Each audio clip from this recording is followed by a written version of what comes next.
আমাদের পরিবারে মানে আমার মায়ের দিকের পরিবারে দেশভাগের একটা বড় ছাপ রয়েছে।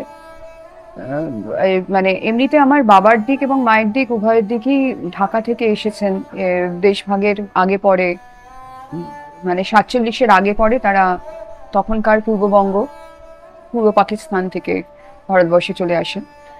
তো মাদের পরিবারের যেটা বিষয় সেটা হচ্ছে যে ঢাকার খুব মানে পুরনো ঢাকা, পুরান ঢাকা যেটাকে বলা হয় আর কি, সে পুরনো ঢাকার কাপুরিয়ানগর অঞ্চলে তাদের আদি বাড়ি ছিল। তো সেখানেই চলে আসার একটা বড় কারণ হলো যে সেই, আমি খুব সংক্ষেপে যদি বলি, যে সেই পরিবারটিতে খুব অদ্ভুতভাবে কোনো পুরুষ অভিভাবক ছিল না। তিনটে প্রজন্মই মেয়েরা আর কি, মানে বিধবা, বাল্য বিধবা। আমার মা দের যে জেনারেশন, তারা 6 বোন, 1 ভাই। আমার মামা ম্যাট্রিকুলেশন পরীক্ষা দিয়েছেন যখন, তখন আমার দাদামশাই মারা যান।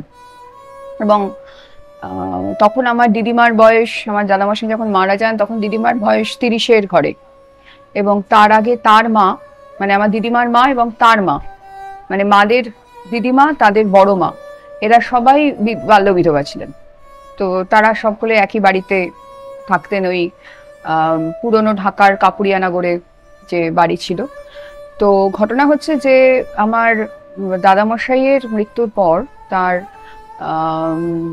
1 মাসে তখন কাজ হতো, শ্রাদ্ধের কাজ। ঠিক তার শ্রাদ্ধের যেদিন কাজ হয় ততদিন পর্যন্ত বাড়িতে লোকজন ছিল, তারপর লোকজন কমে আসে স্বভাবতই। ঠিক তার পরের দিন বাড়ি লুট হয়। কারণ আগে থেকে খবর ছিল, মানে আসলে কয়েক পুরুষের সম্পত্তি সেখানে ছিল আর কি। সেই জায়গা থেকে সেই বাড়ির সম্পর্কে একটা ধারণা বা খবর ছিল যারা লুট করে তাদের কাছে। এখানে একটা কথা বলি, যারা লুট করে তারা কিন্তু অবাঙালি মুসলমান, মানে বাঙালি মুসলমান নয়, বিহারি মুসলমান।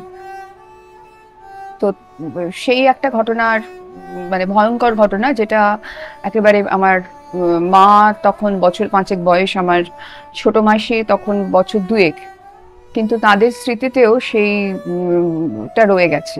এমন একটা ভয়ঙ্কর ঘটনা হয়েছিল।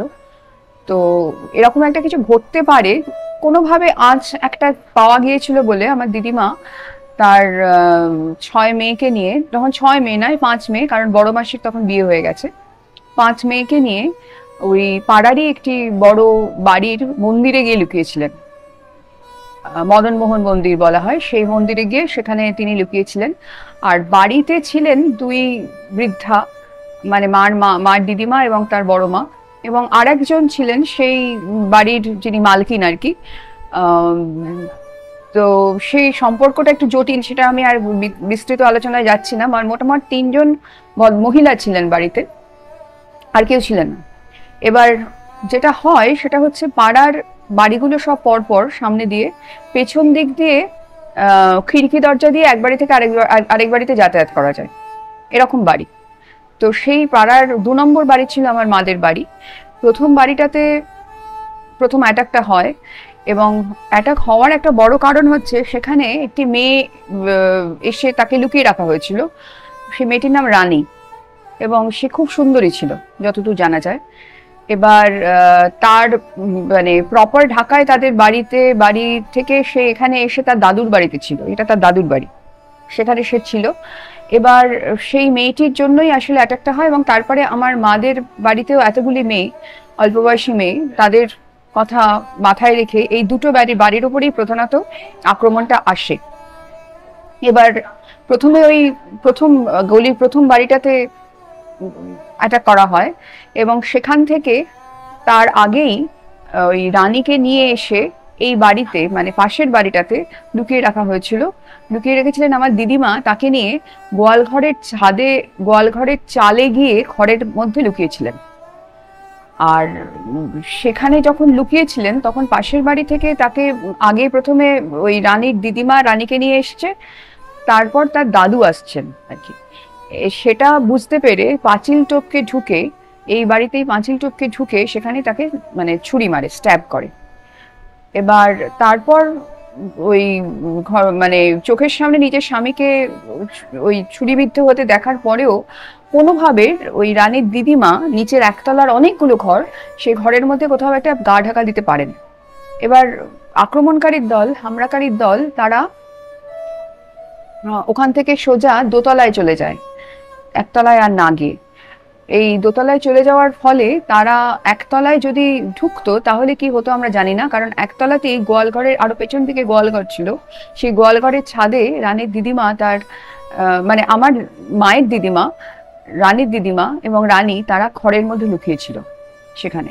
তো তাদেরকে ধরতে পারেনি, ওপরে চলে যায় এবং সেখানে প্রচুর জিনিসপত্র পায়, রূপোর বাসন থেকে আরম্ভ করে শাল দোশালা সমস্ত সমস্ত কিছু ছিল, কয়েক পুরুষের সম্পত্তি জমানো সেখানে সব রাখা ছিল, সেই সমস্ত সমস্ত কিছু লুট হয়ে যায়। এবং মার স্মৃতিতে যেটা আছে, পরের দিন যখন বাড়িতে ফেরে তখন তাদের যে উঠোন, মানে এখন তখন সেটাকে বলতো চক, সেই চকে খুন হয়ে পড়ে আছেন একজন পাশের বাড়ির ওই ভদ্রলোক, রক্ত বয়ে যাচ্ছে নালি দিয়ে, আর সারা বাড়িতে পা ফেলার মতো জায়গা নেই, এত কাঁচের টুকরো, মানে পুরো কিছু, একটা জানলা একটা আয়না কোনো কিছু আস্ত ছিল না, সমস্ত কিছু একদম ভেঙে ছত্রাখান করেছে। এবং স্নান করে, মা তো বলে যে স্নান করে যে পরবো একটা জামা পর্যন্ত ছিল না, সমস্ত লুট হয়ে গেছিল, সমস্ত কিছু লুট হয়ে গেছিল। এই আর কি, এই ঘটনার পরেই তারপরে তারা সিদ্ধান্ত নেন যে ওখানে আর থাকা যাবে না, দেশ থেকে চলে আসতে হবে। এই একটা ঘটনা তাদের মনের মধ্যে বহুকাল পর্যন্ত থেকে গিয়েছিল।